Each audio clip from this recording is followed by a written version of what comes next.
Yes. Okay, we can hear you. Excellent. Okay, I'm Adam Nickel. I'm the team supervisor for the Parteka work unit. So that covers the Green Bay office here, Parteka, and also up to Florence. So, Dave, do you want to? Sure. Dave Blairski, I'm the Eastern District Supervisor, so I cover Northeast Wisconsin. Jason?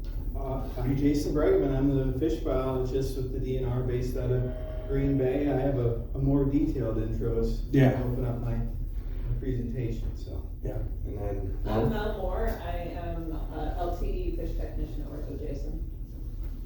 All right, so this is part of a, I guess we're calling it a spotlight series of somewhat the Parteka work unit, Northeast fisheries management areas. So hi there. The idea kind of came together to host these public information meetings throughout the Northeast region, really to give us an opportunity to talk to you about what we do in our various offices throughout the area. So last week we were up in Florence and we talked there about inland trout and lake management in Florence and Forest County. So we were up in this region last week. We had about 50 people online there and about 30 in person, and it looks like we're going to be well above that here tonight. So that's great. That's what we want. We want to give you information on what we're doing. As you can see on the screen, we've got a number of these more coming up. So the next one after Jason's is Northern Pike and Yellow Perch, Green Bay Management, and you can see the rest of them here on the right. So if you're interested in any of these topics or these areas, same drill as how you got here today, in person or on Zoom. So feel free to sign up for those as well. So tonight, what you're here for, tonight's going to be kind of an overall view of Green Bay walleye and musky management. Jason has been here as a senior fish biologist for a little over 2 years now, so he's been working a lot with getting up to speed with management on Green Bay, and you're kind of hear the history of management and also hopefully where we're headed to continue with walleye and musky management. So I'll turn it over to Jason. all right.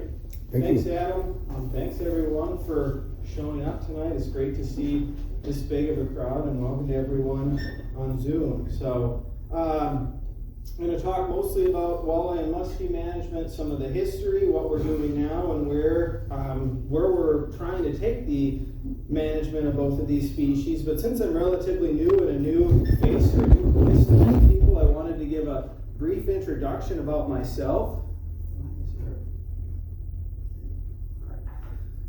So I started my fisheries career almost 20 years ago at the University of Minnesota, where I got my Bachelor of Science degree. I didn't know what I wanted to do after I graduated, so I decided to stay at the university for a year and a half, working as a research technician, helping out various graduate students, mostly doing lab work, estimating age and growth rates of fish.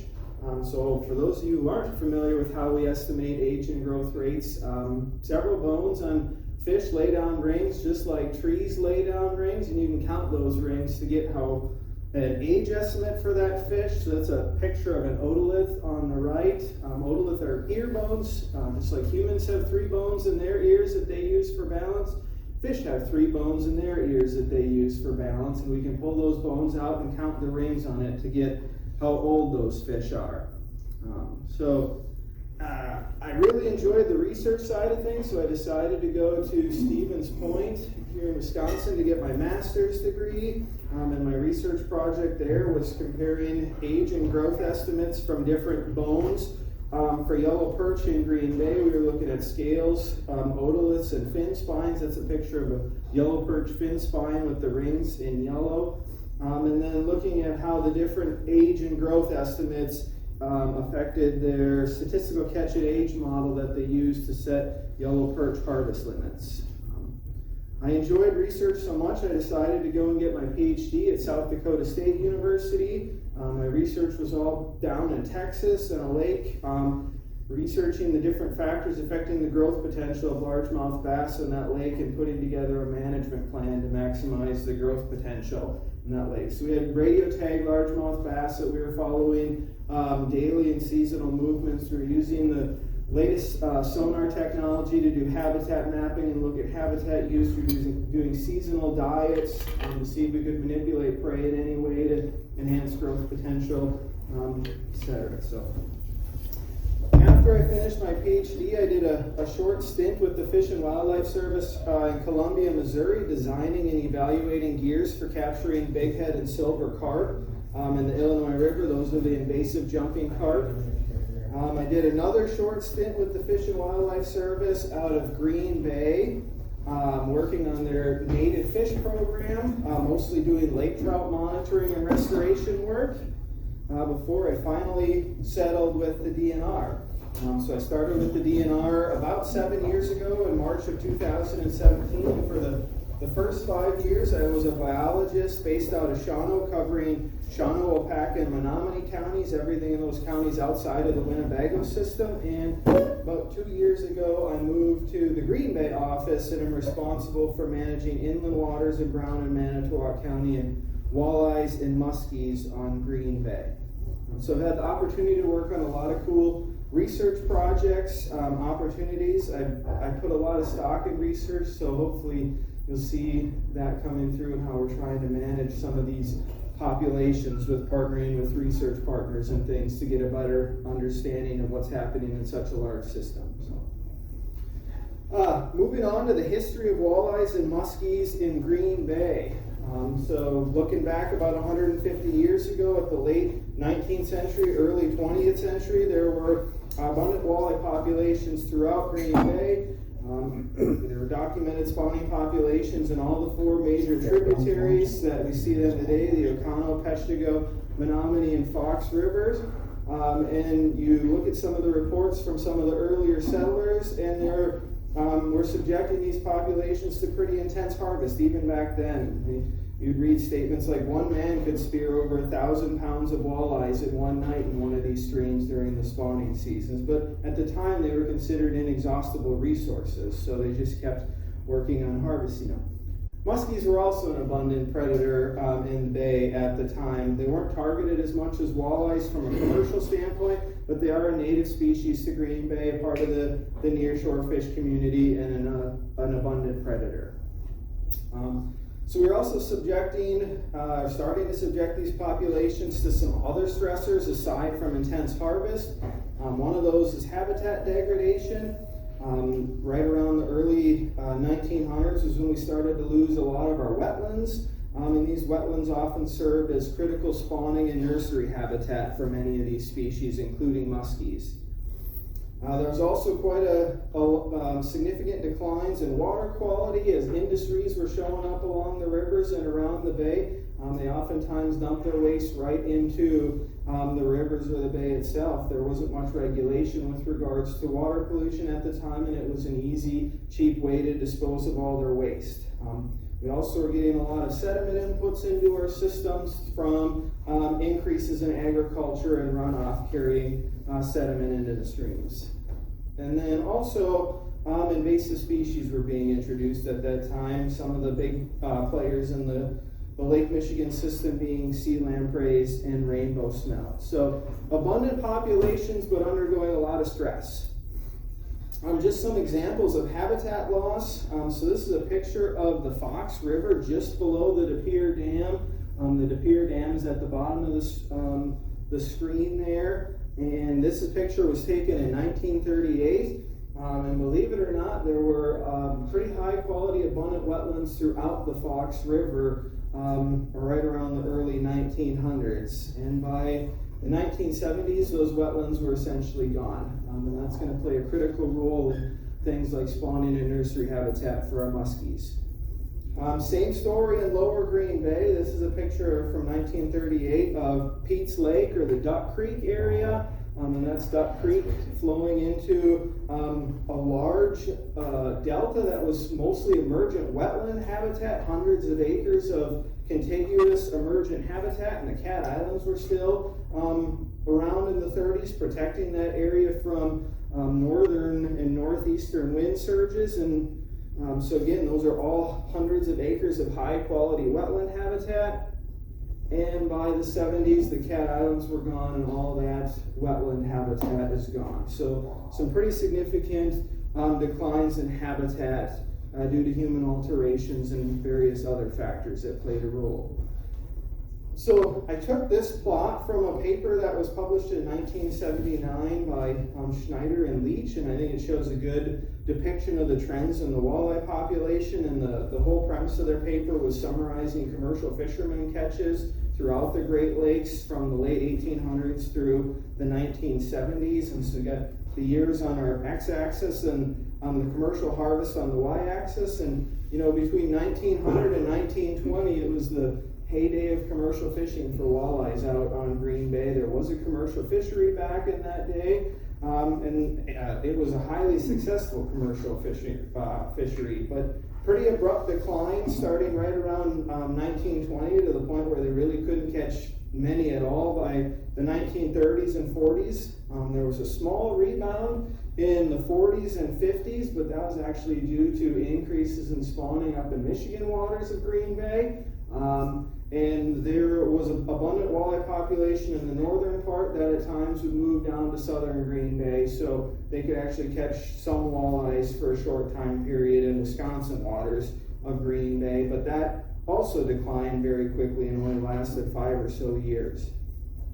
So by the 1970s, there was only the only place that we know of that there was a naturally reproducing walleye population left in Green Bay.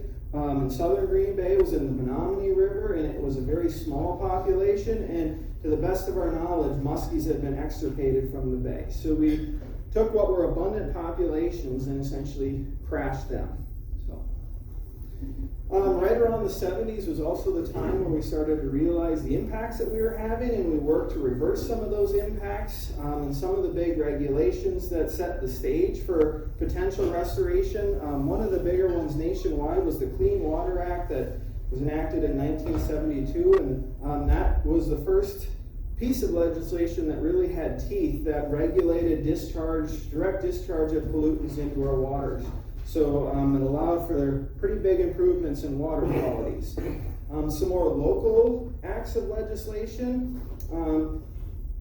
So Lower Green Bay and the Fox River in the 1980s was designated as an area of concern, along with all the other areas of concern around the Great Lakes. And it was, all these areas were designated through an international commission made up of representatives from Canada and the United States. And this particular area of concern was designated due to contaminated sediments, mostly PCBs from the paper factories, poor water quality from other discharges and sediment, and also significant losses in lost or altered habitats. And also, once it's designated as an area of concern, it has to have a remedial action plan. So a plan put in place to reverse those impacts and restore some of the lost habitat, improve water quality, etc.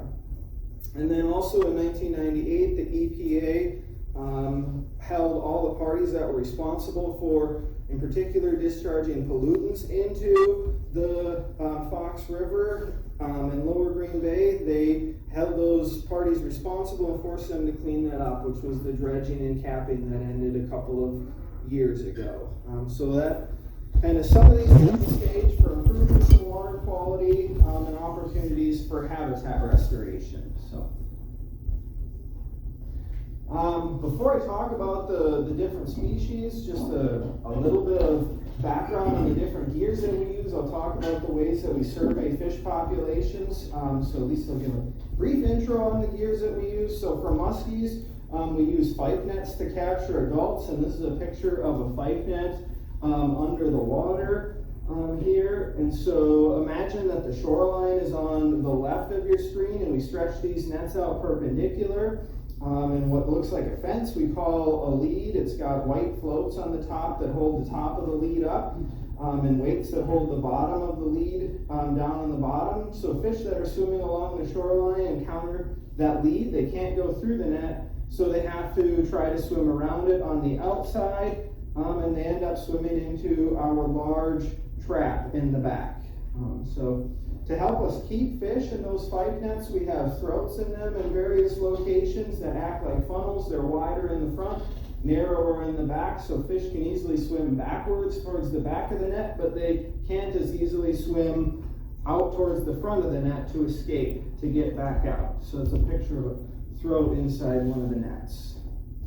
When we're going to lift fish out of these nets, we always remove fish from the back of the nets. We can pull our boat up to the back, untie the back of the net once we lift it on our boat, and use long-handled dip nets to scoop the fish out. So, the other gear that we commonly use to survey both walleyes and muskies is electrofishing. So, for those of you that aren't familiar with electrofishing boats, it's a picture of one of our boats here. All the boats have generators in the back that produce electricity. Goes into a box that is right in front of the driver's seat, so the driver controls all that electricity through that box. It goes through a series of cables and is put in the water out in the front of the boat through those electrodes, and it stuns the fish, and then there's people standing up on the front of the boat with long-handled dip nets that can scoop up those fish. It's not designed to kill the fish, it's just designed to put enough electricity in the water to stun them so they can't swim away. And then all of our boats have live wells. You can't see it very easily in the picture, but they're large live wells that we keep water circulating through to keep the fish alive until we're done with our station. So just a little background as I talk about the management of these species for how the gears work. So start with a little bit about muskie life history. They typically spawn near organic matter such as decaying leaves, branches, wood, things like that. They will spawn on gravel habitat, in particular in the Green Bay system, as well as marshy habitat. They spawn when water temps are typically 50 to 60 degrees, and when females go to lay their eggs, sometimes they'll deposit their eggs over several hundred yards of shoreline. So they'll start releasing their eggs and just keep swimming down the shoreline, releasing their eggs as they swim along. So similar to musky or walleyes, they provide no parental guarding. So they release their eggs and then they let Mother Nature take its course. They prefer cool water typically in a variety of habitats, especially in a large system like Green Bay, such as wood, vegetation, some reefs, as well as offshore open water areas. As adults, they're typically predatory, so they key in on feeding on other fish species. They can start to mature or reproduce at about age 5 in the Green Bay system, and typically by about age 8, 100% of the fish are mature or will start spawning. And they can live to be 20 plus years old, just like the walleyes will. And on Green Bay, at least, they can grow to be 55 plus inches long. So you don't typically see muskies that big in inland systems as often, but in the bay, we typically handle a couple of fish bigger than 55 inches every spring, and anglers will catch a few every year that are that big as well. So, like I had mentioned earlier, muskies were essentially thought to be extirpated from Green Bay. So starting in 1989, the DNR partnered with other clubs in the area and around the state to put together a 3-phase reintroduction plan to restore the musky fishery. So the first step in that plan was to identify an appropriate egg source and begin to stock fish. The second part of that reintroduction plan was to establish inland brood stock lakes. So we would stock fish in these lakes when they're small, let them grow for 5 to 10 years until they became adults, and then that would be our future brood stock for continuing our stocking program as necessary. And then the ultimate goal was to develop a self-sustaining muskie population in Green Bay. So one that doesn't rely on stocking, that natural reproduction sustains that fishery through time. So The first phase, and we'll go through each of these phases where we're at as far as the restoration program goes. So the first phase was to obtain eggs, rear, and stock fish to begin to establish a population. So this is a plot that shows the number of muskies stocked in each year going back to 1989 when the reintroduction program began and the first fish were stocked. And so the blue bars are fingerlings. Those muskies are typically 5 to 6 months old, so they were hatched in the spring and then stocked out that same fall, typically when they're 10 to 12 inches long.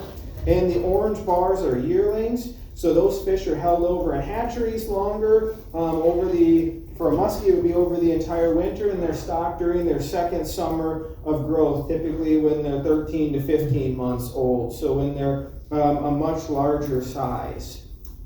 So we'll talk about some of the trends in a little bit, but just some figures. To date, we've stocked over 187,000 fingerlings and 41,000 yearlings into the Green Bay system to establish that fishery.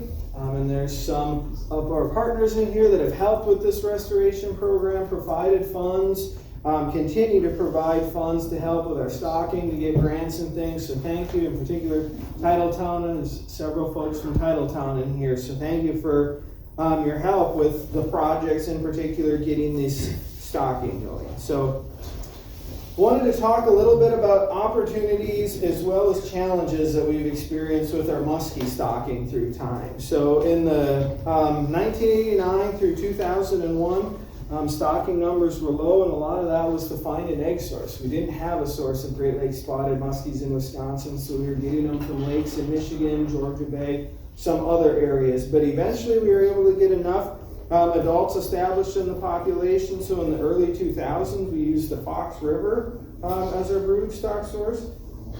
So we were able to get a lot more eggs and raise a lot more fish. So the first challenge was VHS. That's why there really were no fish stocked in 2007, 2008, or 2009. Once VHS came along, for those of you that aren't familiar, VHS is viral hemorrhagic septicemia. It's a fish virus that causes significant mortality events in fish, and it's known, it's been documented in the Great Lakes and in the Winnebago system. And so once VHS got established in the Great Lakes, we couldn't use sources like the Fox River for brood stock anymore because we didn't want to bring VHS into our hatcheries. So starting in 2010, we were able to raise some fingerling muskies at Besedny Anadromous Fish Facility in Kewaunee. And so the ponds there are raised on Kewaunee River water, which is considered part of the Great Lakes system. So we were able to raise fish there, even though they were potentially exposed to VHS. But we couldn't raise a lot of fish at Besedny just because of the small capacity. But it was the only place that we could raise a fish that would potentially from a VHS positive source. So starting in 2015, that's when we see this big increase in the yearlings that we stocked. So we started a program with Michigan in which the DNR would bring in small fingerlings from Michigan DNR from fish that they spawned in Lake St. Clair, the Detroit River system. Keep those fish in our hatchery for nearly a year and stock them out as yearlings. And we did this for two reasons. One was to increase the size of the fish that get stocked since we're holding them in our hatcheries for longer, but also we wanted to enhance the genetic diversity of our Green Bay muskie population. So the Detroit River, Lake St. Clair system has a naturally reproducing, self-sustaining muskie fishery, and we thought if we brought in some offspring from that population, it would potentially enhance the genetic diversity of our Green Bay population and increase the likelihood of natural reproduction and survival. So COVID had a little bit of an impact on our stocking. So in 2020, we only stocked out yearlings. Those were fish that were brought into wild grows in 2019 already before COVID, but we did not spawn any muskies in the spring of 2020 due to COVID, so no fingerlings were stocked that year. Michigan did not spawn any muskies in 2020, so there were no yearlings available for stocking in 2020. So that's why there were only fingerlings stocked in that year. There was a big increase in the number of fingerlings stocked in 2021. Our hatchery staff developed protocols to disinfect eggs from VHS water, so that opened up the opportunity to raise muskies at facilities other than Besedny. And so starting in 2021, we've been raising fingerling muskies at both Besedny and Wild Rose State Fish Hatcheries, so that greatly increased our capacity for the number of fingerlings that we could produce. We had a couple of hurdles in 2022. First off, we had poor egg survival and hatching from the fingerlings that we spawned on the Fox River. Those are from adults that we spawn on the Fox River, and it was thought that rapid warm-up at the time of peak spawning, we had 3 or 4 days of record highs in a row, added extra stress and poor egg quality, and we had really poor egg survival. And then we had a fungal outbreak in the yearlings that resulted in higher than expected mortality in our particular yearlings. And so we've tried to implement some changes. For example, this past year we spawned muskies earlier in the spawn before water temps got as you know, kind of before the peak on the Fox River, and we also had plans to survey an area farther north, such as Sturgeon Bay or the Menominee River, if we saw poor egg survival from those fish that were spawned on the Fox River. Go to an area further north and try to collect some brood stock later in the spring to get another source of eggs if needed. And other places, Michigan, other states have also had some challenges with raising these fish with survival and things as well. And then in 2023, we actually had the highest number of yearlings that we've stocked in any given year get stocked out, but there was unfortunately a viral outbreak in the ponds that the fingerlings were being raised in, and all the fingerlings that ended up getting euthanized. It didn't die from the viral outbreak because we didn't want to stock those fish out into the wild and potentially have negative impacts on our wild system. So we've run into some challenges, but overall we've stocked a lot of muskies and continue to stock muskies to provide a fishery as well as hopefully get a naturally producing population going. So where have we stocked these fish? So the two largest stars that are orangish and brownish are the Menominee River as well as the Fox River.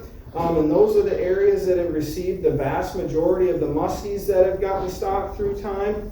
The yellow stars are areas that we're currently stocking, but they receive a much lower number of fish. And then the green star in the bottom is University Bay area, and that was a historical stocking location that hasn't been stocked in about 20 years with fish. So those are the different areas that we've historically stocked fish or continuing to stock fish. That's the stocking component of our restoration program. The phase 2 was to establish inland brood lakes, and to do this our goal was to stock young fish, fingerlings or yearling muskies, allow those to grow to be adults, and then use that as our egg source when they're old enough to spawn. So our first attempt at an inland broodstock lake was Long Lake in Washera County, and we stocked muskies in there over a couple of years. And shortly after we started stocking, the local residents and anglers raised concerns about the impacts that muskies might have on the rest of the fish community. And so we stopped stocking Long Lake, and it was no longer in consideration as a broodstock lake. In 2009, we set up 3 other lakes to be broodstock lakes, Anderson, Archibald, and Elkhart Lake, and we've been stocking them quite regularly since 2009, and we've surveyed all these lakes in recent years and have struggled to capture adult muskies in most of those waters, especially enough to spawn. So we're actually no longer using these 3 lakes as broodstock lakes anymore. It's up to the local biologists. They can continue to stock muskies in them for fishery purposes, but they won't be getting yearlings for broodstock lakes anymore. So our plan is to use the Green Bay system itself as our broodstock source moving forward, since hatchery staff can disinfect the eggs to bring those in the hatchery, and our primary broodstock source is the Fox River, but we may use other sources around the bay as well. So no longer using the inland lakes as broodstock lakes for this project. So phase 3, the most important phase, creating a self-sustaining muskie population, and our ultimate goal with this particular fishery. So the vast majority of our fish that we've stocked have received fin clips the last couple of years.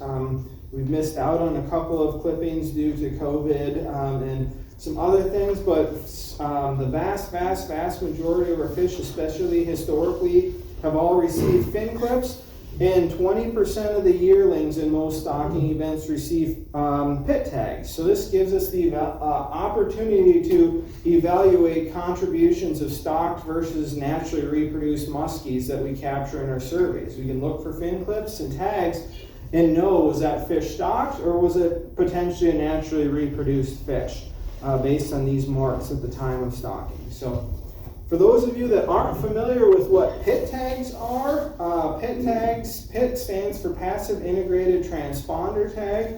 I have a picture of a pit tag circled in white in my hand there. These are small little tags that are essentially the same thing as microchips that we're putting in our pets nowadays. They're injected just under the skin of fish with a hollow needle. And again, 20% of our stocked yearlings in most years, as well as all of our captured adults, receive these pit tags. And all these pit tags, each tag has its own unique identifying number, so we can essentially track individual fish based on these tag numbers. So we can look at things like growth rates, movements, and spawning site fidelity using data from these pit tags. So this is a picture of one of the wands that we use to scan for pit tags in fish. This is just one example. There's lots of different examples out there, but we carry these readers along with us when we're doing these surveys, and we'll scan all the muskies that we capture in our surveys with one of these readers looking for the tags.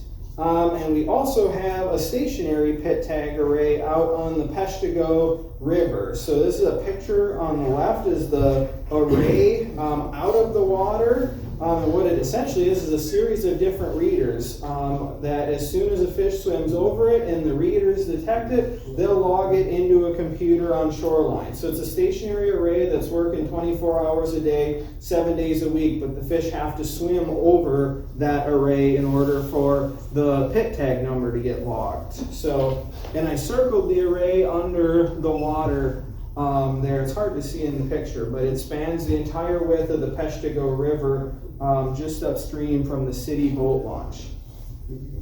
So in the pit tag array was primarily installed for detecting sturgeon that also get pit tags, but we can get data from muskies from it as well. And there's other species that are pit tagged. So what surveys are we actually doing to look for adults and look for stocking contributions on things? So we've been doing an annual spring fyke netting survey on the Fox River for a long time. It's our broodstock source, as well as an opportunity to collect data from those fish. As part of our fyke netting survey, we're collecting data on the size structure of our adult muskie population, looking for recaptures and evaluating potential natural reproduction via fin clips and pit tags, as well as using this as our brood stock for future stockings. So again, I don't have the 2023 data ready to roll, but in 2022, we set 5 nets on May 10th, and we checked those nets on May 11th. So those 5 nets fished for 24 hours, and we caught 81 adult muskies between those 5 nets, which averages out to 16.2 muskies per 24-hour soak. That's an incredibly high catch rate for a muskie population. So pretty incredible that we can capture that many adult muskies in 5 nets in 24 hours. This is a length frequency distribution that shows the size range of muskies that we captured in our spring fyke netting survey. So the females are in blue, the males are in orange. These are inch bins on the x-axis, the horizontal axis. So like on the far left, the 30 bin, that would be the fish between 30 and 30.9 inches. So they're the fish in 1 inch length bins. And the y-axis is the number caught. So the males in the orange, we caught males that were anywhere from 35 up to nearly 50 inches, and they average about 44, 45 inches. And the females grow to be larger sizes. The mature females ranged anywhere from 40 up to 55 inches or so. And they average about 50 inches. So this is a plot showing the average length of males and females in our Fox River survey over the last 20 years or so. So the males are in orange and the females are in blue. And early in the survey, sizes were a little bit smaller. We had more younger fish in the population, but through time the average size has grown and increased. And right now the average size female that we capture is about 50 inches and the average size male is about 44 inches. And so pretty incredible size of the fish that we handle in our system. The other surveys that we do that we are handling muskies is our fall electrofishing surveys. So we do a lot of surveys looking for fall young of the year walleyes. We're also capturing muskies in these surveys. And electrofishing is an effective gear at capturing young muskies, young of the year muskies, and even to a degree juvenile muskies. So any small muskies that we encounter in our fall electrofishing surveys, we will capture to look for fin clips and pit tags to try to evaluate any evidence of natural reproduction. And then the last piece of data that we collect on our muskie fishery is our catch and harvest data, again from our creel survey program that I described for walleyes. So this is our numbers of muskie caught over the last 20 or so years, estimated from our creel survey. I don't have the harvest data in here because very few muskies get harvested in the bay itself, but in the early and mid 2000s, anglers were estimated to catch 1,000 to 2,500 muskies a year, and that's really increased over the last couple of years, where it's been more in the 3,000 to 4,000 fish range. So 2020 was likely an underrepresentation of the true number of muskies caught because our creel clerks were limited in that year due to COVID, but definitely seen an increase in the numbers of muskies that anglers are catching out on the bay.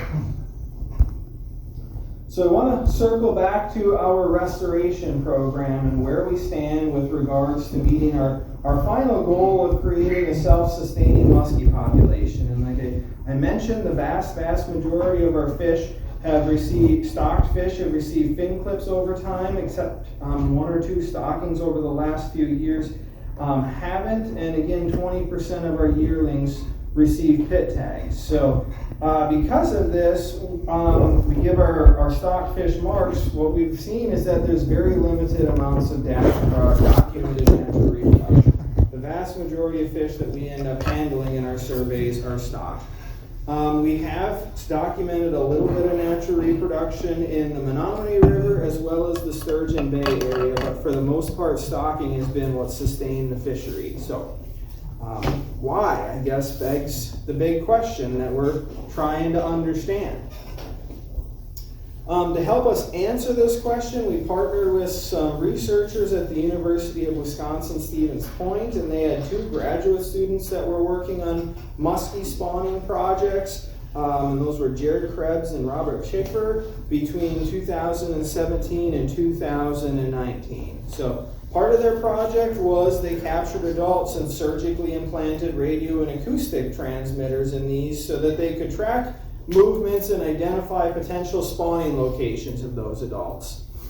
Once they had potential spawning locations identified, they circled back during the spawning time period and did both egg and larval sampling at potential spawning sites. And most of this work was done in the Fox River and the Menominee River, but they did do a little bit of work in Green Bay itself. But again, the vast majority of the work was in the Fox River and Menominee River, where we stocked most of the fish. So they were able to identify the habitat variables that muskies were seeking out for depositing eggs, and not surprising, it was shallow water, shallow slopes, high dissolved oxygen near shore, and in gravel and organic matter substrates. So those were the factors that they were identified that muskies were actively seeking out for laying their eggs. So then they took mapping software and mapped all available habitat on the Fox River and Menominee River to see how much spawning habitat was actually available in these two systems, and it's not much.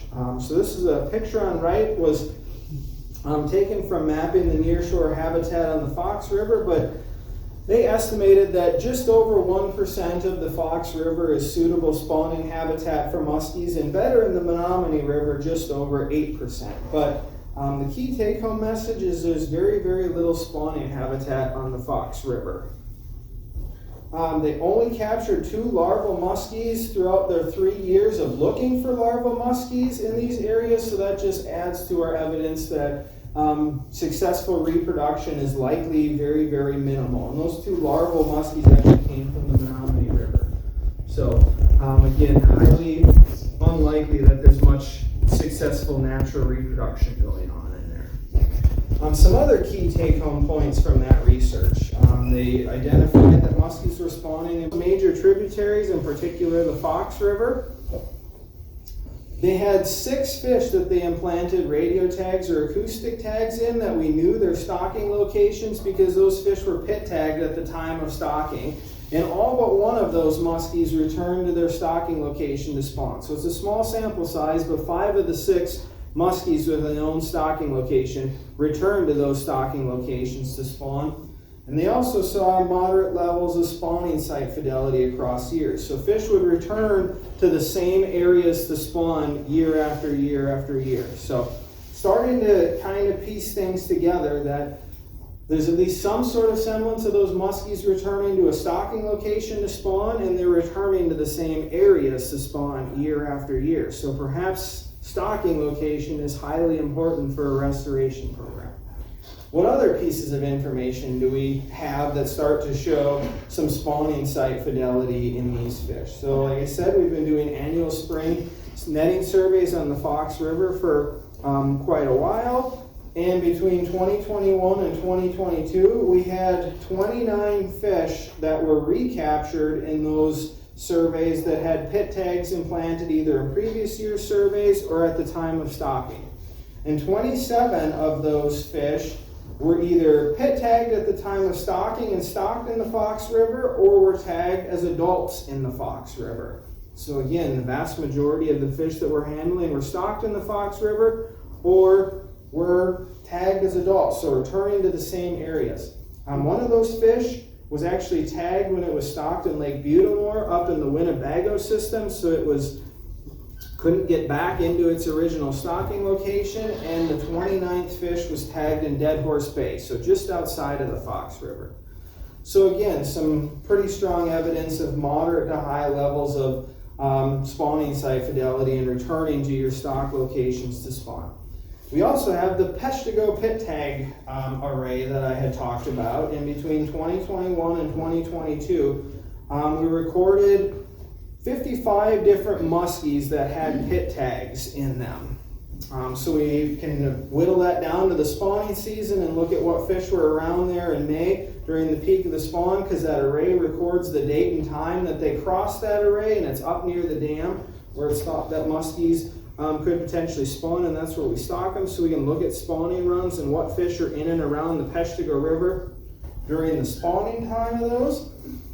So 49 of those 55 fish, so about 90%, were pit tagged at the time of stocking, and they were stocked in the Peshtigo River. So again, the vast majority of the fish that we're detecting on our pit tag array in the Peshtigo River were fish that were stocked in the Peshtigo River. So stocking location matters. If we're trying to create a restoration program, we should be, and they're returning to their stocking locations to spawn, we should be stocking these fish in areas with the best spawning and nursery habitat. We shouldn't be stocking them in areas with really poor habitat. So how does this play in where we've historically been stocking fish? So the vast majority of the fish that we've stocked have been stocked in the Fox River and the Menominee River. So Almost 72% of the fingerlings and almost 60% of the yearlings have been stocked in these two locations. If we boil that down to just the Fox River, where according to the UWSP research, there's only about 1% of the river is suitable spawning habitat, and there's really no wetlands in there, so there's really little nursery habitat. We've stocked 54% of the fingerlings and about a third of the yearlings. So we've put a lot of effort into stocking this system, and if they're coming back here to spawn, they're not going to have a very good chance at getting successful natural reproduction in a system like the Fox River, given current environmental conditions.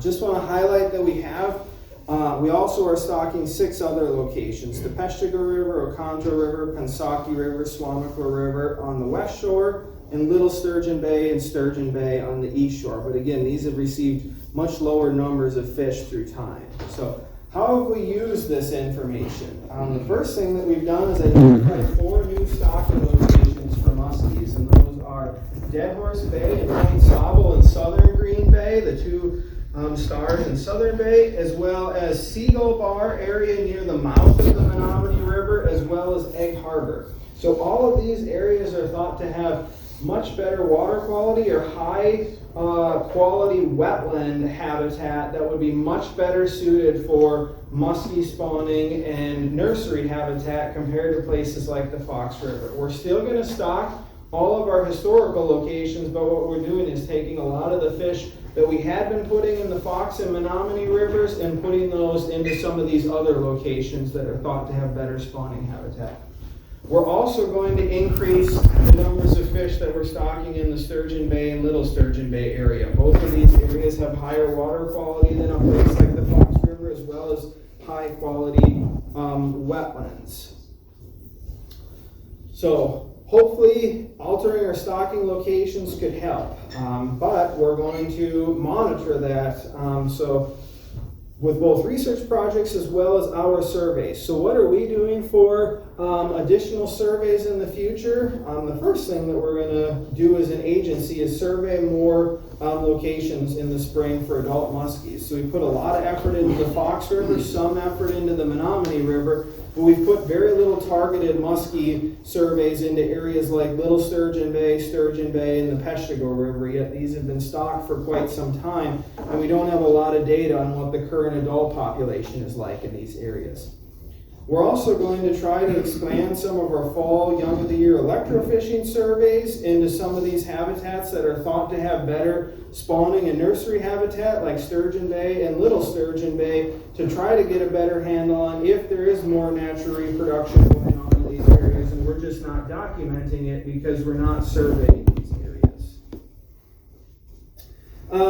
As I mentioned at the beginning of my talk, Lower Green Bay and the Fox River is a designated area of concern. It's hard to see, but there's a red line that outlines the area of concern. In the bay itself, it runs from Point Sable across to Longtail Point and everything south of that, as well as the Fox River up to the De Pere Dam. And I talked about a remedial action plan to reverse some of those impacts that we've had. So currently there's 12 areas that are designated for habitat restoration projects throughout this larger AOC area. 6 of those habitat restoration projects have muskies as a target species. And so when we're picking, or when we're trying to decide what the habitat restoration is going to look like, it's based on the species of interest for that particular habitat. So 6 of these are going to get hopefully enhanced muskie spawning habitat, and we're going to use the habitat variables from the UWSP research to try and design habitat features that we know muskies are keying in on for laying their eggs, as well as work to establish a lot of the wetlands that we've lost throughout this area that serves as critical muskie spawning and nursery habitat. And so that's all I'm going to say about the AOC, because Bree Kupski, our AOC program coordinator, will be doing one of these fisheries spotlight series in about a month on March 4th, and she can provide a lot more details. But we are working to try to enhance muskie spawning and nursery habitat in Lower Green Bay and the Fox River. UWSP also has secured some grants to continue to expand on their research for evaluating natural reproduction. So they have a graduate student that's going to be out starting this coming spring, that's going to be doing additional egg and larval sampling for muskies and looking for areas outside of the Fox River and Menominee River that we thought would have good spawning and nursery habitat. So some of the coastal marsh and coastal wetland habitat along the west shore of Green Bay, up into the Sturgeon Bay and Little Sturgeon Bay area. So really trying to see what is muskie egg deposition like in some of these other areas, and are muskies actually successfully hatching in some of these areas, and if they are, what habitat features are resulting in that successful reproduction. They're also going to be implanting acoustic tags in adult muskies that spawn in the Sturgeon Bay area. We don't know a lot about where adults that spawn in the Sturgeon Bay area move to throughout the rest of the year. Do they stay in the Sturgeon Bay area, or do they move out into Green Bay proper and down into southern Green Bay and contribute to the rest of the Green Bay fishery? We also are hoping to pit tag more stocked fish in the future. Pit tags are critical for understanding a lot of the concepts that I've already talked about, but they can also be used to really give us a good idea about how do we maximize the survival of our stocked fish by looking at things like size at the time of stocking, as well as locations and environmental conditions at the time of stocking. And then looking at what fish we recapture as adults to really see if it's, only fish certain size and larger seem to be surviving, or if survival seems to be higher in certain areas, so that we can really maximize the bang for the buck that we're getting out of our stocked fish. And also understand how these stocked fish contribute to the adult populations. So I think that is it. So hopefully work to really get a grasp on the muskie spawning. So we have time for questions? Yeah. I'll do a quick one from the chat right away, Jason. This should be an easy one. They're asking which fins are clipped on the muskies that are stocked. So the fingerlings all get left pelvic fin clips, and the yearlings all get right pelvic fin clips. Yes, pelvic fin clips, ventral clips. So left or right? Left or right, yes. Yep. How big is a yearling? Is that one in the picture and that hand So the yearlings typically range in size from 13 to 18 inches. They can get to be really big in some years. Do you have? Yeah, traditionally we're shooting for about 14-inch yearling going out the door. The years that we did get like 16 to 18 inch were years, because we traditionally would stock the fish in June. So they're a full year old. Years that we knew we were not getting fish from Michigan due to, VHS flare up in the spawning grounds or whatever, we didn't have to get rid of the fish as quickly. So we knew we weren't getting a following year class, so then we would hang on to them until September and put additional size on them. The advantage was, one, they got bigger, and two, you guys know what the bay is like in June. That was never real conducive for the fish. We had to get them out, so we tried to stock them as soon as we could in June, but it was never good water quality and water temperatures. They would get really stressed up. So the years that we knew going in that we weren't going to have additional fish for the following year, we just maximized the growth on the fish that we had. I got a question. Yep. This past fall, I went to the Colorado River. I caught like a 7-inch muskie. Would that have been naturally reproduced? Last year we caught 8 of them behind my shop in the Colorado River. 48, 42, and the rest of them were like around 24 to 27. So it's hard to say if it was naturally reproduced. We did stock some yearlings out, but that would be on the awful small end of a yearling. There's a range of sizes for those fish. The Oconto is one of the areas that we're considering for natural reproduction. It's just getting its water out there. Yeah, and there's some wetlands in the river itself and some vegetation, as well as the big complex of wetlands at the mouth. So it's definitely potential that it could have been a naturally reproduced fish. I think it was 1 or 2 fish that were likely naturally reproduced were also caught in the Menominee River because they were, like 6 inches long before we had stocked any for that particular year that they caught them on the Menominee. So it's possible. Yep. Might be kind of a dumb question, but is there like a voluntary like creel survey that like we can take, or like an app or anything like that, or have we thought about that maybe at all, or like? So we are considering different ways to overhaul our creel program. As far as muskies go, Either or. yeah,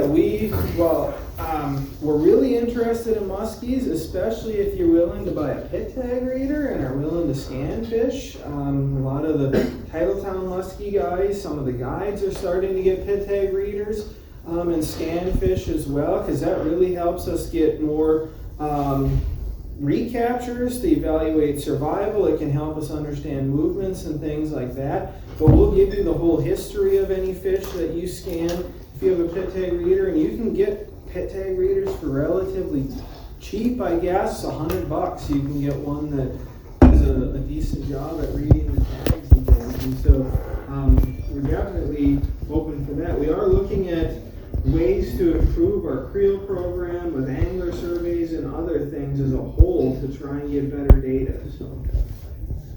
Are you looking at the cost of the question? The question is, what is the cost for raising a fingerling versus a yearling muskie? So I think our fish culture folks in the room are gonna have to answer that. It is substantially higher to get to yearling size. Going forward in future years, it's going to cost even more, because one of the things that we're really running into is forage prices. You guys go out fishing and you know what minnows go up to at the bait shop. Try buying 10,000 pounds of them at a crack. The forage cost has gone up astronomically the past few years. So we're trying to get a grip on trying to figure out what it's costing us to raise fish in the hatchery system per fish, and then project that forward where we start getting annual increases of 15 to 20% in forage, how much more that's going to impact that. But as far as coming out with a specific price, I don't know. The question about looking at other areas of stocking. So, yeah, we have put a lot of effort into evaluating the Fox and the Menominee River because that's where most of our fish have been stocked. We do plan on targeting other areas like the Peshtigo, Sturgeon Bay, Little Sturgeon Bay with adult surveys as well as young of the year surveys.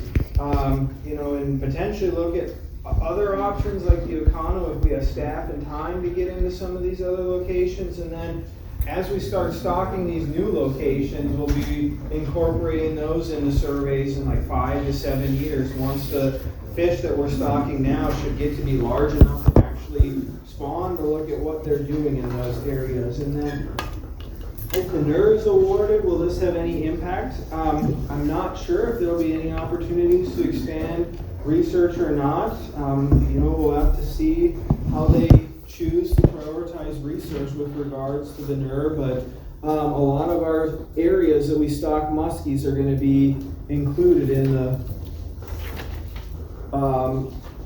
the areas where the NER has been designated, which for those who don't know what the NER is, it's a Green Bay, and UWGB is leading this, is up for consideration of a National Estuarine Research Reserve, I think, but there would be potential for more research and things if it gets designated. But UWGB, University of Wisconsin, Green Bay, is leading this, the effort to designate it as a NER, so we'll see. Yep. So there's software data used to determine the amount of viable spawning areas on the Menominee and the Fox. Is that hard, software to use? Like, could you use it other areas very efficiently on the bait to kind of figure out good areas of spawning habitat?